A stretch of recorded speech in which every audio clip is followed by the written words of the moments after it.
আমার প্রিয় দর্শক শ্রোতা সম্মানিত শিক্ষক মণ্ডলী, আজকে নিউজের শিরোনাম হচ্ছে পুলিশের ব্যারিকেডে আটকা এমপিওভুক্ত শিক্ষকদের ভুখা মিছিল, শিক্ষা চত্বর এলাকায় শিক্ষক পুলিশ মুখোমুখি এবং বিএনপি মহাসচিব মির্জা ফখরুলের সাথে শিক্ষক নেতাদের ফলপ্রসূ আলোচনা। প্রিয় দর্শক শ্রোতা, আপনাদেরকে দৈনিক শিক্ষার আলো ইউটিউব চ্যানেল এবং ফেসবুক পেজে স্বাগতম।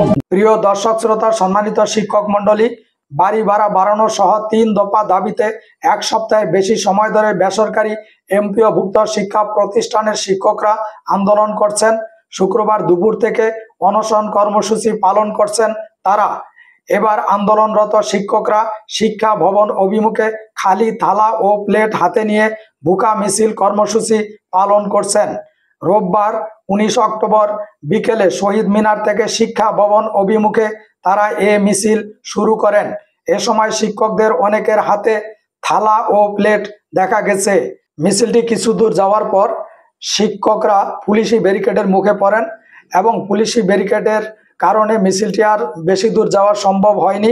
সেখানে শিক্ষকরা মিছিল দিতে থাকেন এবং শিক্ষক নেতা দেলোয়ার হোসেন আজিজি শিক্ষকদের উদ্দেশ্যে বক্তব্য রাখেন।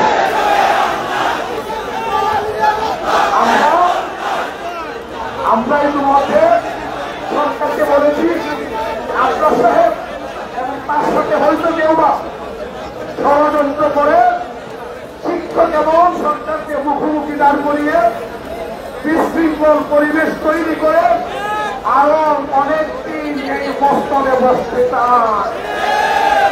সরকারকে বুঝতে হবে, রাজনৈতিক দলকে বুঝতে হবে, যদি আপনারা আপনার সাহেবদের পৃষ্ঠপোষকতা দেন আর যদি শিক্ষক প্রশাসন মুখোমুখি হয়ে বিশৃঙ্খল পরিবেশ তৈরি হয়, তাহলে কিন্তু নির্বাচন পিছিয়ে যাইতে পারে, ঠিক কিনা? আমরা বলবো আপনারা আমাদের। এরপর তারা পরবর্তী কর্মসূচি পালনের জন্য শহীদ মিনারে ফিরে যান। এদিকে আজ রোববার দুপুরে বিএনপি মহাসচিব মির্জা ফখরুল ইসলাম আলমগীরের সঙ্গে এক বৈঠক অনুষ্ঠিত হয় এমপিওভুক্ত শিক্ষকদের। ফখরুল ইসলাম আলমগীর শিক্ষকদের দাবির সঙ্গে একাত্মতা প্রকাশ করেছেন। তিনি বলেন, খুব শীঘ্রই বিএনপির পক্ষ থেকে একটি প্রতিনিধি দল আন্দোলন স্থলে পাঠানো হবে।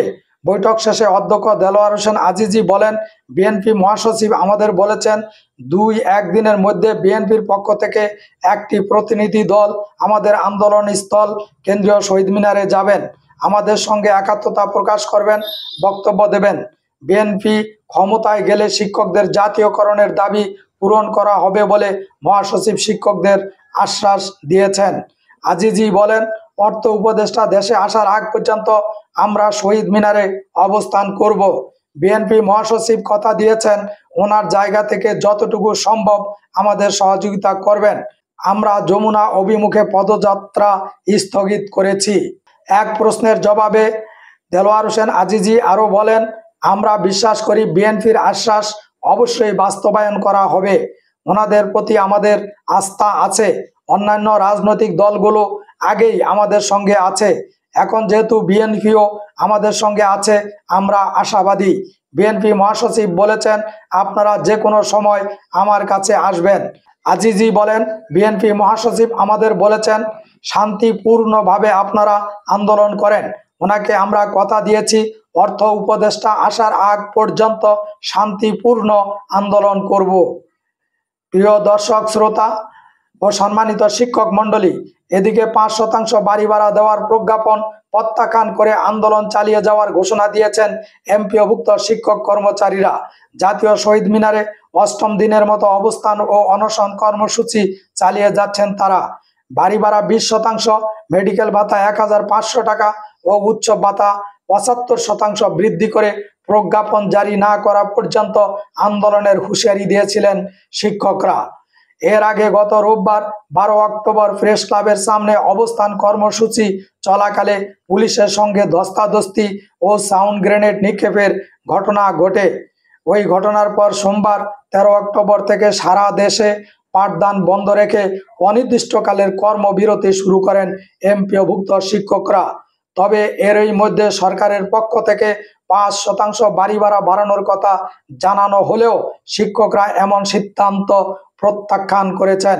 শিক্ষক নেতারা জানিয়েছেন, সরকারের পক্ষ থেকে 20% বাড়ি ভাড়া, 1500 টাকা চিকিৎসা ভাতা এবং কর্মচারীদের 75% উচ্চ ভাতা বাড়ানোর প্রজ্ঞাপন না পাওয়া পর্যন্ত কর্মসূচি আরো জোরদার করা হবে। প্রিয় দর্শক শ্রোতা, এই ছিল আমাদের আজকের পরিবেশনা। আমাদের পরিবেশনাটি আপনার ভালো লাগলে লাইক, কমেন্ট, শেয়ার করুন। আজকে এই পর্যন্তই। আল্লাহ হাফেজ। আসসালামু আলাইকুম।